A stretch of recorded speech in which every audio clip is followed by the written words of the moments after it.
people in power had gave that reign to Diddy, and Jay was next in line. I got a call from one of Diddy's people.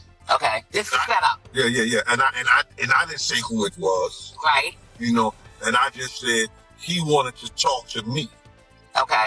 And if this person wanted to talk to me, right, you know, so it had to be for Diddy, because I never. That's what Diddy allegedly told his bodyguard after a night that would soon become the centerpiece of the case against him. The courtroom froze as the bodyguard dropped the bombshell, revealing the chilling cover-up order. Just 5 seconds later, Diddy's legal team scrambled urgently, demanding a sidebar, one that dragged on for 20 tense minutes. But the damage was done. It was already too late.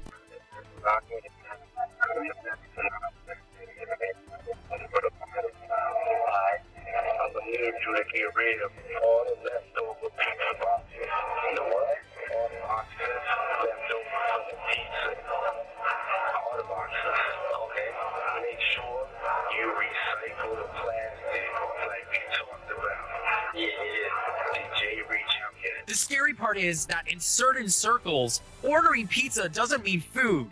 It's a way to describe arranging under-the-table deliveries of not-of-age workers, as if they're menu item. I could have just kept my mouth closed. Period. I didn't have to tell Ms. Wallace nothing. Dang. I didn't have to say nothing to nobody. That's what people don't understand. I chose to. You understand? They want to make up the stories they want to make up. And that's what you get this internet. You got a lot of people making up stuff. But then when the stuff comes true, they look stupid. They don't say nothing.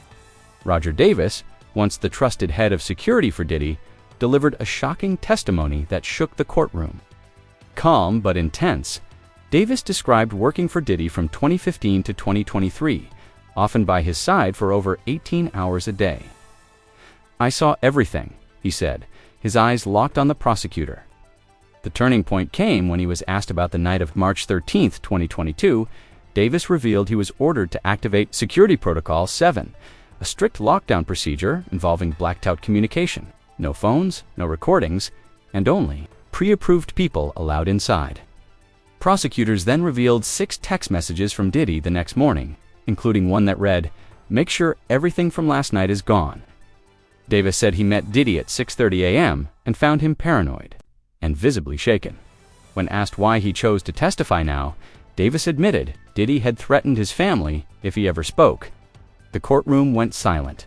Even Diddy looked stunned, as Davis detailed how VIP guests were allowed to bypass all security while others were.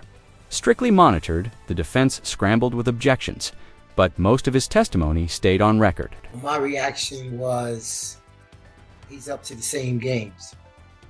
My reaction was, he never mentioned Cassie's name in that apology. So to me, he didn't humble himself enough. I think he said what people wanted to hear, not what he felt. That was just my opinion about it. The actual level of violence has been very shocking to people. To watch any man do that to a woman, particularly a very high-profile man doing it in such brazen public manner, in a public place like that, was even more shocking.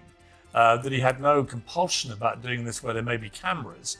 But was that indicative of Diddy's general behavior towards women?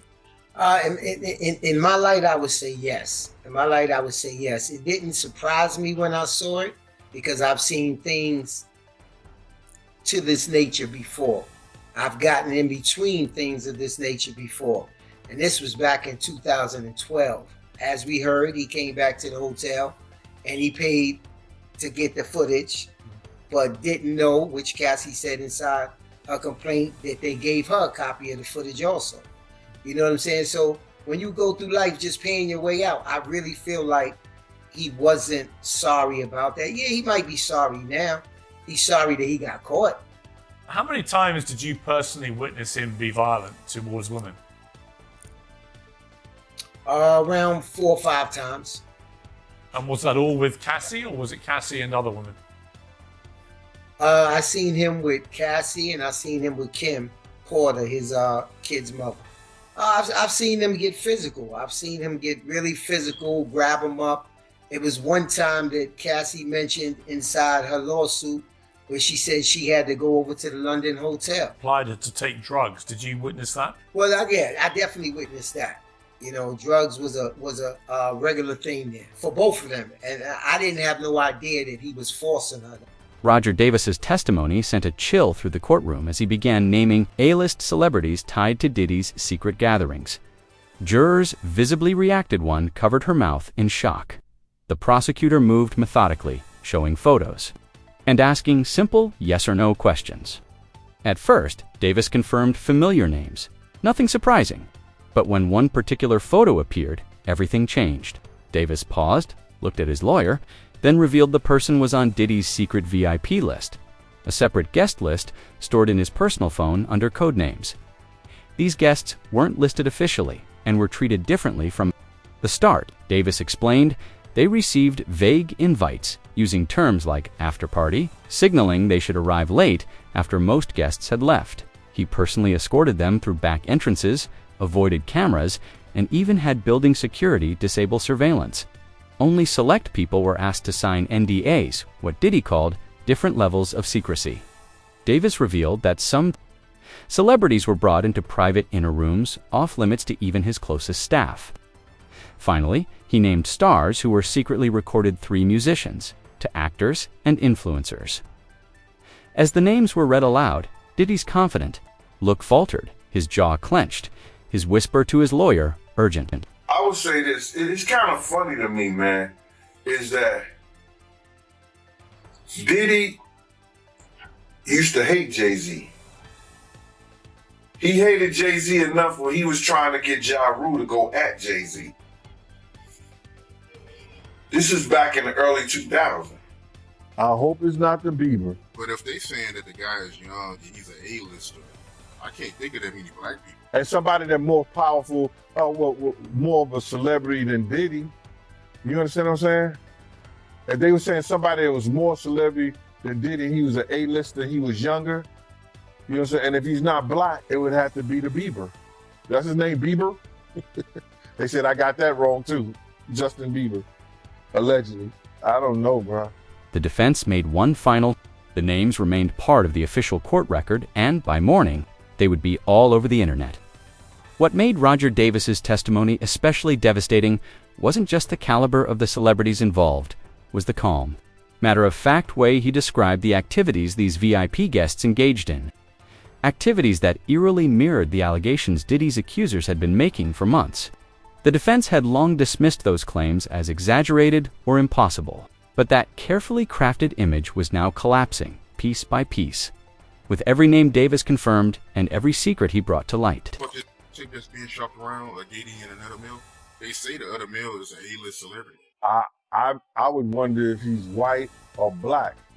And if I'm looking at any black guys that are A-listers that's bigger than Diddy, there's only one that I could come up with, and there's a few I could come up with. Will Smith, he's bigger than Diddy. I would think Nick Cannon is bigger than Diddy. Who else on the black that are black actors or black in the business that's an A-lister that's bigger than Diddy? What Roger Davis revealed in court may be the turning point in the entire case. He appeared almost relieved when asked about Diddy's home security systems, finally getting to share the truth. Davis explained that Diddy's Miami property had 24 camera 6 outside, 18 inside. 4 of those inside were hidden. Recording rooms guests didn't know were monitored. Then he dropped the bombshell, though Diddy ordered him to delete footage after certain gatherings. Davis secretly saved copies starting in 2019 for his own protection. Because I knew what was on them, he said, locking eyes with Diddy. These backups, including videos, texts, and deleted photos, are kept in a safe deposit box in Atlanta. Davis also described strict phone protocols. Guests were searched, devices locked away, and violators blacklisted or penalized financially. He recalled one disturbing 2021 incident where Diddy allegedly grabbed a female artist's wrist for pulling out her phone, told her it was a $50,000 mistake, and had her removed. In 2019, after noise complaints, Diddy installed soundproofing in 4 rooms. Similar upgrades were later made to his LA and NYC homes. Davis testified that when a security company warned some deleted footage still existed in the cloud, Diddy replaced the entire system the next day with a local-only setup, paying triple for immediate installation. Most damaging, Davis described a payment list kept by Diddy code names, amounts, and dates tied to certain private guests. Legal experts watching whispered that if even a portion of this is proven, the defense is finished. By the time Davis left the stand, Diddy's confident expression had vanished. His lawyers huddled frantically, fully aware that the case had shifted dramatically. What once seemed like rumors now had names, timelines, and receipts, and this trial isn't over yet.